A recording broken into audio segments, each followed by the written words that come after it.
उत्तरकाशी के सिलक्याला टनल में फंसे 41 लोगों को निकालने की लगातार कवायद चल रही है। आज उत्तराखंड के मुख्यमंत्री पुष्कर धामी और केंद्रीय मंत्री नितिन गडकरी यहां पर पहुंचे थे। टनल के भीतर जाकर उन्होंने देखा, यहां के तमाम अधिकारियों एक्सपर्ट से बातचीत की और उसके आधार पर उन्होंने ये बताया है कि अब 5 नहीं बल्कि 6 विकल्पों पर काम चल रहा है। यानी कि 6 तरीके से उन लोगों तक पहुंचने की कोशिश की जाएगी जो लोग पिछले 8 दिनों से टनल के भीतर फंसे हुए हैं। तो अब ये बताया जा रहा है कि 6 अलग अलग विकल्प कैसे होंगे, वो थोड़ा आपको समझा देते हैं। एक जो टनल का ये सीधा हिस्सा आप देख रहे हैं सामने का, जहां पर पहले दिन से काम चल रहा है ड्रिल करने का और पाइप डाले जा रहे हैं 900 mm के, ताकि उन पाइप के सहारे उन लोगों को बाहर निकाला जा सके। करीबन 60 से 70 मीटर की ड्रिल होनी है, जो अब तक 24 से 25 मीटर की हुई है। उस काम को आगे बढ़ाया जा रहा है। दूसरी कोशिश ये है कि इसके पैरेलल दोनों तरफ से भी ड्रिल करके एक ऐसा रास्ता निकाला जा सके कि वहां तक लोगों तक पहुंचा जा सके। एक रास्ता ऊपर, आप ऊपर की तरफ देखें तो वहां पर आपको लोग नजर आएंगे। वहां पर एक रास्ता तैयार कर लिया गया है ताकि वहां पर मशीनें ले जाएं और वहां पर एक रास्ता, वहां पर ड्रिल करके एक रास्ता नीचे को सीधा नीचे की तरफ यानी टनल के उस हिस्से तक पहुंचा जा सके जहां पर ये सभी लोग फंसे हुए हैं। तो ऐसे 6 विकल्पों पर काम होना है। और जो ऊपरी हिस्से को आप देख रहे हैं, वहां पर से कोशिश ये भी की जा रही है कि एक ऑक्सीजन पाइप और फूड पाइप जो कि ज्यादा चौड़ी ना हो, उसको ड्रिल करके नीचे लोगों तक पहुंचाया जा सके ताकि उन्हें 2-3 तरफ से खाने की मदद को पहुंचाया जा सके।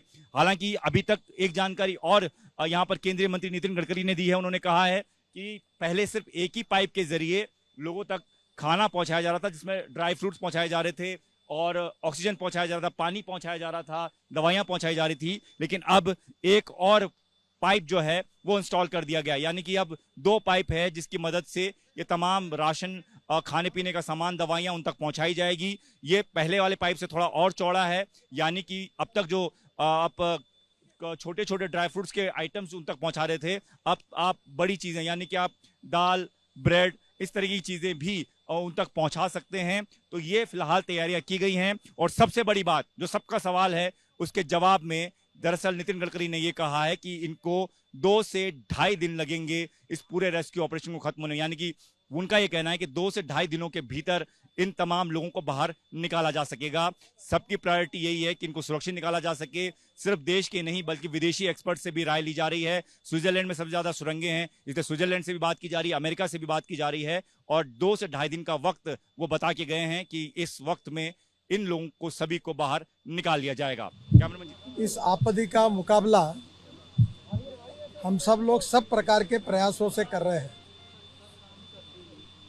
जो अंदर में जो लोग बैठे हुए हैं, जो अटके हुए हैं, उनके प्रति भारत सरकार को, उत्तराखंड की सरकार को और देश की जनता को उनकी सबकी बहुत चिंता है। और हमारी सर्वोच्च प्राथमिकता है कि किसी भी प्रकार से उनकी जान बचाएं, उनको बाहर निकालें। आज करीब 2 घंटे मैंने हम लोग सभी कंसर्निंग ऑफिसर जो यहाँ काम कर रहे हैं उनके साथ सभी प्रयासों के बारे में टेक्निकल चर्चा हुई। इसमें विशेष रूप से जो टेरिन है हिमालय का, इसमें एक प्रकार का स्टार्टा नहीं है। जियोलॉजी में अलग अलग रॉक के लिए अलग अलग प्रकार का हार्डनेस होता है, जैसे talc, gypsum, calcite, apatite, orthoclase, quartz, corundum, diamond. तो डायमंड सबसे हार्डेस्ट मटेरियल है। यहाँ क्या है कि बीच में सॉफ्ट है, एकदम हार्ड है। तो स्वाभाविक रूप से दिक्कतें बहुत आ रही है।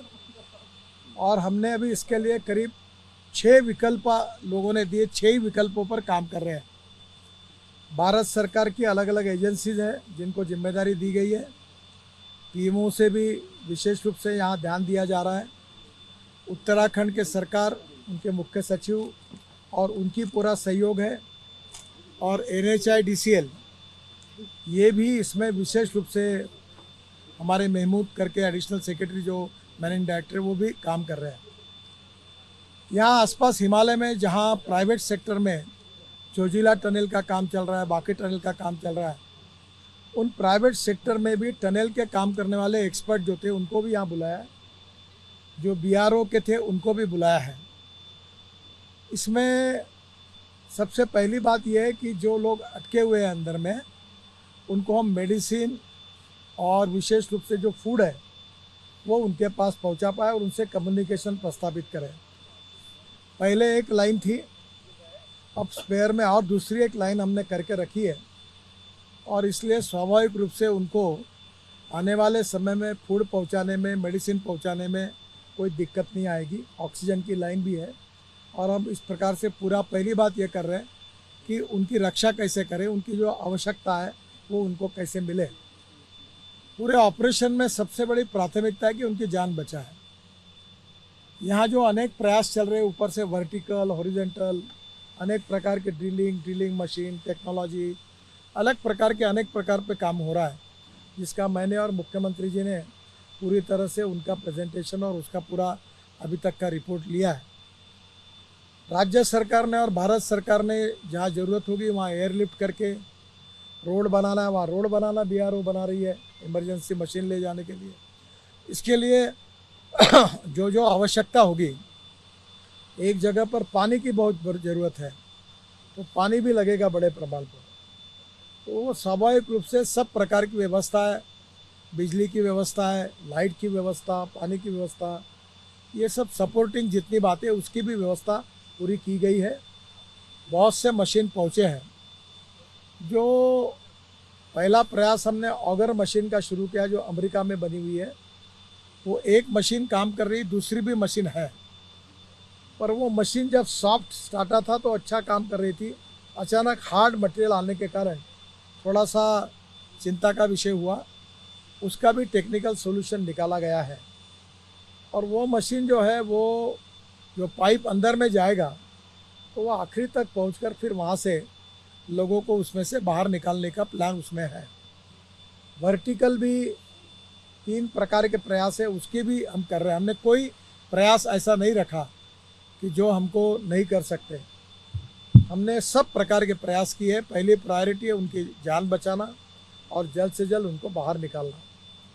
ये आपदा है, ये जो हिमालय का टेरिन है, इसका स्टार्टा बड़ा ब्राज़ील है, तो स्वाभाविक रूप से ये जियोलॉजी के दृष्टि से भी एक बहुत बड़ी समस्या है। और फिर भी इसको जो कंक्रीट का लाइनिंग करते हैं वो भी किया है, काफ़ी जग तक वो हुआ है और दोनों बाजू से उसको करके फिर वो हम लोग आखिरी तक पहुंचते हैं। यही सिस्टम है। जम्मू के श्रीनगर के बीच में हम 18 टनल बना रहे हैं, जो 15 बन गई, फिर झोजिला बना रहे हैं। तो करीब उत्तराखंड, हिमाचल और कश्मीर, जम्मू कश्मीर को पकड़कर हम कम से कम 2.25 लाख करोड़ की टनेज बना रही। ये जो लैंडस्लाइड्स होती है इसके लिए भी हमने स्पॉट्स भी आइडेंटिफाई किए हैं और उसके लिए भी परमानेंट सॉल्यूशन कैसे ढूंढा जाए, उसमें उत्तराखंड के सरकार ने भी एक रिसर्च इंस्टीट्यूट खोला है। हमने स्विट्ज़रलैंड के काफ़ी कंपनियों के साथ चर्चाएं की है और इसके लिए भी परमानेंट व्यवस्था हमारे मिनिस्ट्री में करके इसको प्रोटेक्ट करने के बारे में हम काम करेंगे। मुझे लगता है कि आप भी पूछेंगे कि ये कब होगा, तो स्वाभाविक रूप से मैं इतना ही बता सकता हूँ कि ये जो ऑगर मशीन है, ये अगर ठीक से चल गई तो हम 2-2.5 दिन में वहाँ तक पहुँच सकते हैं और वो भी प्रयास सबसे नज़दीक होने वाला है। पर इसके अलावा अलग अलग प्रयास चाहे कितने भी दिन के हों, अगर उसके लिए भी हमने वर्टिकल भी अनेक प्रकार से जगह देकर वहाँ भी अंदर जाने की कोशिश कर रहे हैं। हिमालय की जियोलॉजी ऐसी है कि ना ये हार्ड पत्थर है। मैं महाराष्ट्र से हूँ तो हमारे यहाँ पहाड़ मतलब होता है पत्थर, पर्यायी नाम। तो दक्कन का जो डेक्कन है का पूरा बेसाल्ट है वो पत्थर है, हार्ड होता है। मैंने मुंबई पुणे एक्सप्रेस हाईवे में करीब 5-6 टनल बनाई, तो अभी तक हमारे मन में यही परसेप्शन था कि पत्थर है। जब मैं अभी मनाली में गया तब मेरे ध्यान में आया कि हिमालय ऐसा है कि छोटे छोटे पत्थर है और मेजॉरिटी स्टार्टा ऐसा है कि उसमें मिट्टी है और वो एक जगह होकर उसका पहाड़ तैयार हुआ है। तो ये बड़ा डिफ़िकल्ट टेरिन है, फिर भी हम लोग पूरी कोशिश कर रहे हैं। आज परिवारजनों को भी मैं मिला, मुख्यमंत्री जी और मैं, उनको भी हमने हिम्मत दी है और हमें विश्वास है कि निश्चित रूप से हम सफल होंगे। प्रधानमंत्री जी के स्तर पर वो भी इसकी लगातार चिंता कर रहे हैं हमारे दिल्ली में जो सेक्रेटरी है अनुराग जैन, उन्होंने स्पेशल इंस्पेक्शन खोल के रोज़ हमको 2-2 घंटे के बाद हम भी वहाँ रिव्यू कर रहे थे। बाद में उत्तराखंड की सरकार ने बहुत अच्छा सहयोग किया है, उनके सब डिपार्टमेंट यहाँ काम में लगे हैं। भारत सरकार के अनेक डिपार्टमेंट, रेलवे से लेकर ओएनजीसी तक, उनकी अलग अलग कारपोरेशन, उसके एक्सपर्ट लोगों की मदद ली है। जो प्राइवेट लोग प्रैक्टिकल लेवल पर काम करते हैं, उनकी भी हमने सलाह ली है। और इतना ही नहीं तो ये ऑगर मशीन के बारे में अमेरिका में जो एक्सपर्ट है, उनसे भी सलाह किया है, उनके भी टच में है। और जो भी हमको इसमें मदद हो सकती है, आईआईटी के लोग होंगे, टेक्निकल लोग होंगे, एक्सपीरियंस लोग होंगे, जिन्होंने टनल में काम किया, उनकी सबकी मदद लेकर जितने ऑप्शन है उसके ऊपर हम काम कर रहे हैं। किसी भी स्थिति में चाहे जो कुछ भी हो, पर इनकी जान बचाना ये हमारी प्राथमिकता है। और इसके लिए war footing per day and night काम चल रहा है। और मैं इतना ही उम्मीद करता हूँ कि इसमें हमको निश्चित रूप से सफलता मिलेगी और उनकी जान हम बचाएंगे। और तब तक निश्चित रूप से उनको अंदर में जो लोग हैं, वहाँ लाइट है, काफ़ी खाली जगह है, लोग घूम रहे हैं, उनसे कम्युनिकेशन हुआ है। और वहाँ उनको अभी हम लोग बाकी बातों के साथ इलेक्ट्रॉनिक्स और टेक्नोलॉजी का उपयोग करके हम लोग अलग अलग प्रकार की डिफेंस के सेक्रेटरी से बात हुई है कि ऑप्टिक फाइबर केबल डाल जा सकती क्या, पानी के लिए भी व्यवस्था हुई है, ऑक्सीजन की भी व्यवस्था हुई है। और अभी उनका मॉरल ठीक है, वो भी हिम्मत से लड़ रहे हैं। एक प्रकार से एक आपदा के साथ लड़ाई है, सब हम लोग मिलकर उसके ऊपर जीतेंगे, यही हमारी पॉजिटिविटी के साथ दृढ़ विश्वास है। उत्तराखंड की सरकार और भारत सरकार, प्रधानमंत्री जी का नेतृत्व और हम सब लोग, हमारी एजेंसी मिलकर हम पूरी कोशिश कर रहे हैं। और आज एक्चुअल इस लेवल पर हर प्रयासों का टेक्निकल एक्सपर्ट के साथ हमने शांति से बैठकर एक एक चीज़ का पूरा मूल्यांकन करके इसमें और क्या होने लायक है और क्या उनको मदद चाहिए, कहाँ एयर लिफ्टिंग करनी है मशीनरी की, पार्ट्स कहाँ से लाने हैं, कहाँ की मशीन उपलब्ध हो सकती है, पाइप कहाँ से उपलब्ध हो सकते हैं। हमारे पीएमओ के अधिकारी भी आए, उन्होंने भी इसमें बहुत मेहनत करके वो भी लगातार कोऑर्डिनेट कर रहे हैं। बीआरओ भी है, सभी राज्य सरकार और भारत सरकार के संगठन डे एंड नाइट युद्ध पातळी पर, यानी वॉर फुटिंग पर हम काम कर रहे हैं। मुझे उम्मीद है कि जल्दी ही इसके बारे में हम लोग सफल होंगे। और जहाँ तक ये अनेक टनल बनी, अनेक बन रही है, यहाँ का उत्तराखंड की तो आपको स्थिति मालूम है, वैसी कश्मीर की भी है, वैसे हिमाचल प्रदेश की भी है। और हिमालय टेरेन की अपनी एक विशेषता है। अगर वर्ल्ड में तुलना की जाए तो स्विट्ज़रलैंड के साथ थोड़ा बहुत इसका है, पर कुछ जियोलॉजिस्ट कहते हैं कि स्विट्ज़रलैंड की पहाड़ी की तुलना में भी हमारी परिस्थिति वर्स्ट है। तो स्वाभाविक रूप से चैलेंजेस है, ये जियोलॉजी बड़ी चैलेंज देने वाली है। फिर भी आप सबकी शुभकामनाओं के साथ हमारा प्रयास है और इसमें सफलता मिलेगी। जहाँ तक ये जो घटना हुई, इसके अलग अलग प्रकार की चर्चाएं लोग कर रहे हैं, मैं आपसे इतना अनुरोध करूँगा कि किसी भी चीज़ का निदान इतना आसानी से जल्दी निकालना उचित नहीं होगा। आपसे मैं अनुरोध करूँगा कि हम भी हमारे लेवल पर इसके पूरे डिटेल्स में जा रहे हैं। हमारे उत्तराखंड की सरकार ने भी इसकी इंक्वायरी कमेटी अपॉइंट की है और हम और डिटेल में जाएंगे और टेक्निकल लेवल पर भी पूरी तरह इसका अध्ययन करेंगे। पर जब तक कोई रिपोर्ट निश्चित रूप से नहीं आती, तब तक निदान निकालना भी मुझे लगता है ठीक नहीं होगा। आप भी सहयोग करिए और अंदर के लोगों का और बाहर के लोगों का, परिवारजनों का मोरल बढ़ाने के बारे में मीडिया ने भी बहुत सकारात्मक भूमिका ली है। आप भी इसमें सहयोग करिए। आप सबके सहयोग से इस आपदा से हम लोग बाहर आएंगे और उनकी जान को, जो लोग अंदर फंसे हुए वो बचाने में सफल होंगे। आप भी सहयोग करिए, यही मैं आपसे अनुरोध करता हूँ। सर 6 विकल्प पे आपने बात की है, आपने कहा है कि 6 विकल्प हैं हमारे पास, तो जो विकल्प सबसे बेहतर विकल्प आपको क्या लगता है इसमें कि इससे कम से कम इवैक्यूएशन हो जाएगा? ये अगर जो मशीन लाई है अमेरिका वाली, जिसकी दूसरी स्पेयर में भी रखी हुई है, ये मशीन ही वहाँ पहुँच सकती है। पहले ऐसा एक था कि ये मशीन के वाइब्रेशन के कारण कहीं और लैंडस्लाइड हो रही क्या, तो हम लोग अभी प्रीकास्ट के ब्लॉक्स भी लाए हैं ताकि उसको पुशबैक टेक्नोलॉजी आ गया कि वो भी हम एक छोटी टनल करें, लोग बाहर आए। तो अभी ये जो ऑगर मशीन है, इसके लिए स्पेयर पार्ट्स भी सब ला के रखे हैं। और उस कंपनी के जो ट्रेन इंजीनियर्स है वो भी बेचारे रात दिन काम कर रहे हैं। अभी उनको फैब्रिकेशन करके कुछ चाहिए था, तुरंत उसका डिज़ाइन किया गया, उसके फैब्रिकेशन किए गए, अब वो तैयार है। तो वही एक, मैं तो टेक्निकल एक्सपर्ट नहीं हूँ, पर मेरा विश्वास है कि ये ऑगर मशीन का जो मार्ग है ये जल्दी पहुँच सकता है, अगर भगवान की दुआएं अच्छी रहे, हमारे लिए अगर आशीर्वाद रहा तो अब ये सबसे जल्दी है वो जाएगा, पाइप पहुँचेगा और पाइप से सब लोग अंदर से बाहर निकल आएंगे। सर इसमें ऑगर मशीन की जो बात चल रही थी उसमें जो मेन जो प्रॉब्लम आ रही थी वो ये कि वाइब्रेशन की वजह से लगभग 50 मीटर का और ज़्यादा जो एरिया है उसमें गिरने की संभावना थी। वो प्रॉब्लम क्या सॉल्व हो गई? ये प्रॉब्लम नहीं थी, ये मेरा भी परसेप्शन था, पर ये प्रॉब्लम नहीं है। प्रॉब्लम उनकी ये है कि जब वो ऑगर मशीन वर्क कर रही थी तो सॉफ्ट ये था और अचानक उसमें एक संभावना ऐसी है कि कोई मशीन, कोई पाइप जो अंदर गिरा होगा या कोई पत्थर आए या कोई रॉक बदल गया होगा, वो हार्ड लग गया। हार्ड लगने से वो मशीन वर्क नहीं कर रही थी, थोड़ा उसको वाइब्रेशन ज़्यादा होने लगे।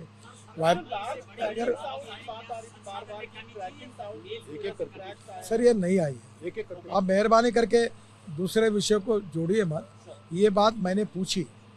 इसमें एक बात जरूरी कि जब हार्ड डाटा लग गया तो मशीन ताकत लगाती है, ताकत लगाती तो वाइब्रेशन बढ़ता है, तो उससे चिंता होने लगी थी। पर अभी उन्होंने उनको कहा कि इस प्रॉब्लम पर अब हमने सोल्यूशन निकाल लिया और मशीन वर्क करेगी। सर अभी जैसे ड्रिलिंग की बात है तो ड्रिलिंग के लिए क्या कोई और मशीन मंगाई जा रही है या कोई टेक्नोलॉजी का? सर अनेक प्रकार की 5-6 प्रकार, इतने प्रकार की मशीन हिंदुस्तान से हम अलग अलग ला रहे हैं, अलग अलग प्रकार की टेक्नोलॉजी का उपयोग कर रहे हैं। अगर संक्षिप्त में कहना है तो रेलवे के एक्सपर्ट आए, उनकी कारपोरेशन के लोग उनकी मशीन्स लाई, ये ONGC के जो ऑयल एंड गैस पे चलती वो ड्रिलिंग मशीन लाई, उसकी 2 मशीन ला रहे हैं। फिर उसके लिए रास्ता बनाने के लिए शुरुआत की है। मैं आपको इतना ही कहूँगा कि I am not a expert for technical things, और एक बात आपको एश्योर करना चाहूँगा कि जो एक्सपर्ट ने हमको जिस प्रकार के दिए, अभी जैसे ये पर्वत है, यह ऐसा इधर है, जहाँ सबसे 86 मीटर है, वो कम समय में वहाँ ड्रिलिंग करेंगे ताकि कम में होगा। फिर जो मशीन आई वो 40 मीटर तक ड्रिलिंग करने वाली है, तो वो 40 मीटर तक ड्रिलिंग करेगी, तो उसकी अल्टरनेटिव 40 मीटर के बाद दूसरी मशीन भी हम ला रहे हैं, तो 40 मीटर का ड्रिलिंग चलते तक खत्म होने तक दूसरी मशीन भी आएगी। तो जितने ऑप्शंस है उस पर काम कर रहे हैं। एस्केप टनल बनाने का प्रावधान होना चाहिए था। हाँ यस, हाँ जी। नितिन सर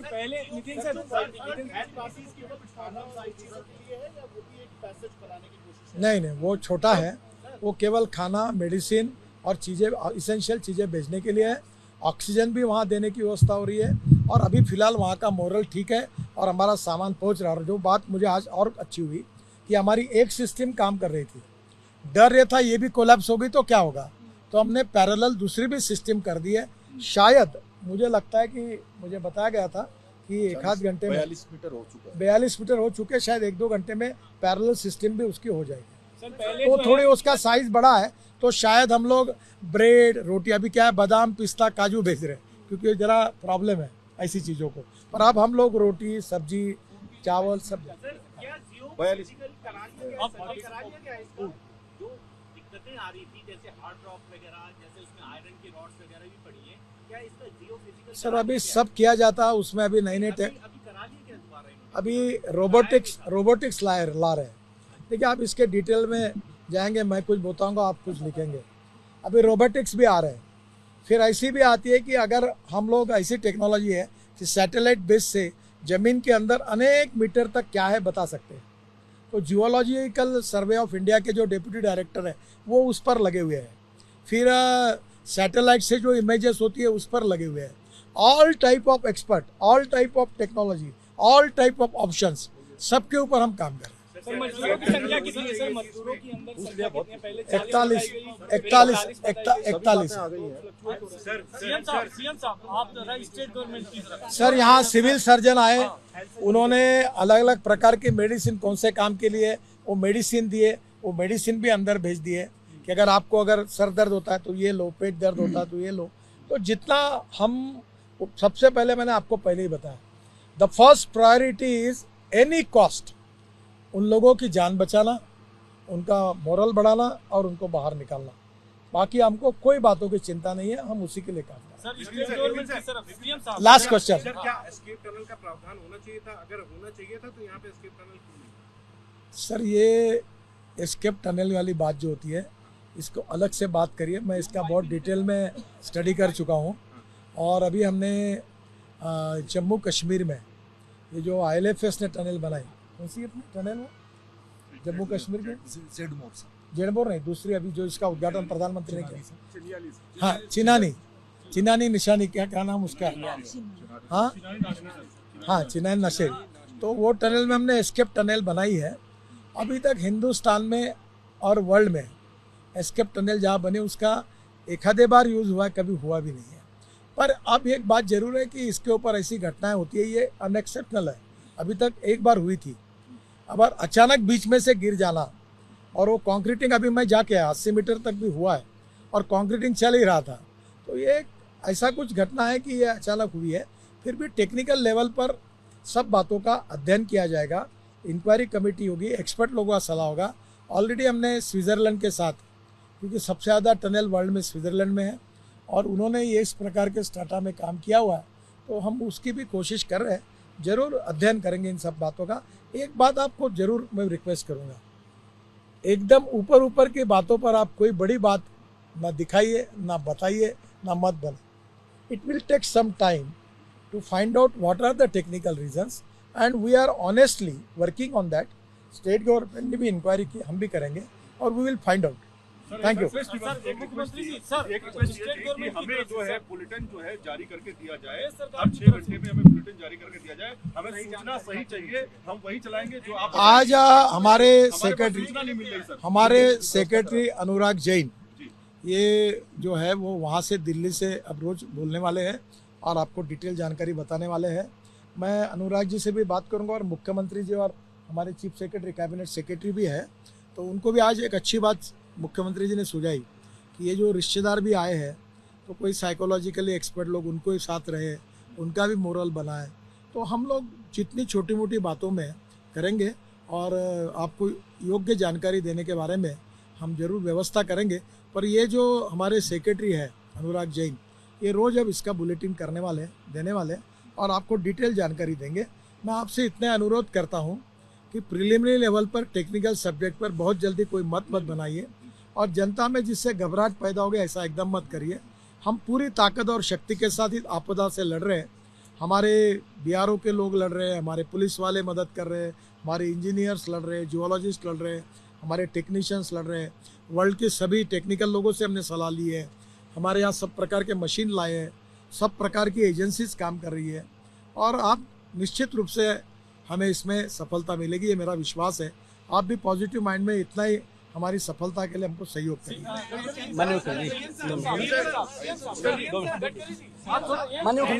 सीएम साहब बहुत गलत सूचनाएं दे रहा है जिसकी वजह से स्थिति पैनिक हो रही है।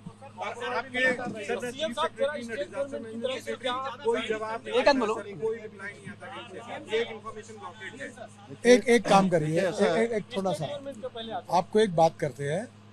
अनुराग जैन से हमारे Sandhu ji chief secretary cabinet secretary contact कर लेंगे और अगर मैं उनको ये कहूँगा कि एक दिल्ली में जैसा देते हैं तो यहाँ भी कोई किसी को अपॉइंट करें, आपको भी आज आए हैं हमारे आपदा प्रबंधन के सेक्रेटरी भी हैं, चीफ सेक्रेटरी भी हैं और आप लोगों को सही समय पर सही सूचना मिलेगी। और इसमें जितने विशेषज्ञ हैं, माननीय प्रधानमंत्री जी लगातार इसकी चिंता कर रहे हैं। माननीय मंत्री जी आपके सामने अभी आए हैं यहाँ पर और लगातार 2 घंटे से पूरी मॉनिटरिंग हुई है और सारे विशेषज्ञ काम कर रहे हैं।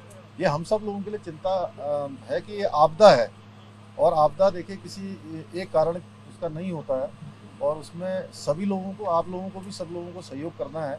आप लोग लगातार कर भी रहे हैं। मैं आप लोगों की प्रशंसा भी करना चाहता हूं कि अधिकांश लोगों ने अभी तक किसी प्रकार का वो नहीं किया है।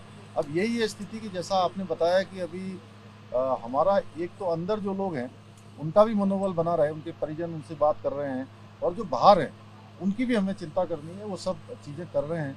और हमारा सबका यही होना चाहिए कि अभी भगवान से प्रार्थना करें कि जल्दी से जल्दी ये जो हमारे सभी जो रास्ते अपनाए जा रहे हैं 6 प्रकार के, उनमें से कोई भी रास्ता पहले से पहले सफल हो और वो लोग बाहर आए।